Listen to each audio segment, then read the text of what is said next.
ముఖ్యమైన objective government ఇది.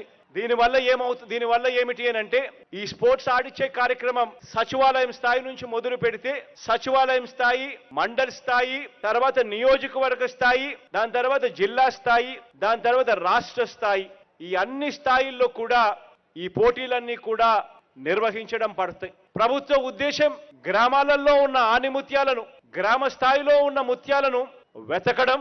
ఒకవేళ ముత్యం గ్రామ స్థాయిలో ఉంటే అది ఎవరు పట్టించుకోకుండా వదిలే పరిస్థితి నుంచి కాకుండా ఆ ఆణిముత్యాన్ని బాగా సానుబట్టి దాన్ని వజ్రంగా మలిచి దేశానికి అంతర్రాష్ట్రీయంగా కూడా మన పిల్లలను పరిచయం చేయడం ఇంకొక ముఖ్యమైన ఉద్దేశం. ఈ కార్యక్రమంలో సచివాలయ స్థాయి నుంచి మండల స్థాయికి వచ్చిన తర్వాత మండల స్థాయి నుంచి నియోజకవర్గం స్థాయికి ఎప్పుడైతే టీములు వస్తాయో ఆ నియోజకవర్గ స్థాయి నుంచి మన టీమ్స్ ను చూసేదానికోసం, ఆణిముత్యాలను వెతికేదానికోసం ఏకంగా ప్రొఫెషనల్ లీగ్ లో ఉన్న టీమ్స్ అన్ని కూడా రాష్ట్ర ప్రభుత్వంతో కలిసి పనిచేసి ఆ పిల్లలకు తోడ్పాటు ఇచ్చేందుకు, ఆ పిల్లలకు సహాయంగా ఉండేందుకు ఆ వెతికే కార్యక్రమంలో రాష్ట్ర ప్రభుత్వానికి తోడుగా ఉంటూ వాళ్ళని ఆ తర్వాత వెతికిన తర్వాత వాళ్ళని ఆణిముత్యాలుగా మార్చే కార్యక్రమంలో భాగస్వాములు కావడానికి కూడా టీములు ముందుకొచ్చాయి. క్రికెట్లో ఇదే మాదిరిగానే క్రికెట్కి సంబంధించి చెన్నై సూపర్ కింగ్స్ ముందుకొచ్చింది.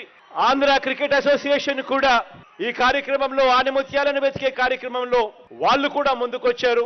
నియోజకవర్గ స్థాయి నుంచి వీళ్ళందరూ కూడా మనం ఆడే ఆటను చూసేందుకు ప్రొఫెషనల్ లెవెల్లో వీళ్ళందరూ కూడా పార్టిసిపేట్ చేస్తారు. ఆణిముత్యాలను వెతికిన ఆణిముత్యాలను ఇంకా పై స్థాయిలో మెరుగులు పద్దిద్ది వజ్రాలుగా మార్చే కార్యక్రమంలో వాళ్ళను అంతర్జాతీయ స్థాయిలోనూ జాతీయ స్థాయిలోనూ వాళ్ళను తీసుకొని పోయే స్థాయిలో వీళ్ళంతా కూడా తోడుగా ఉంటూ అడుగులు వేయిస్తారు.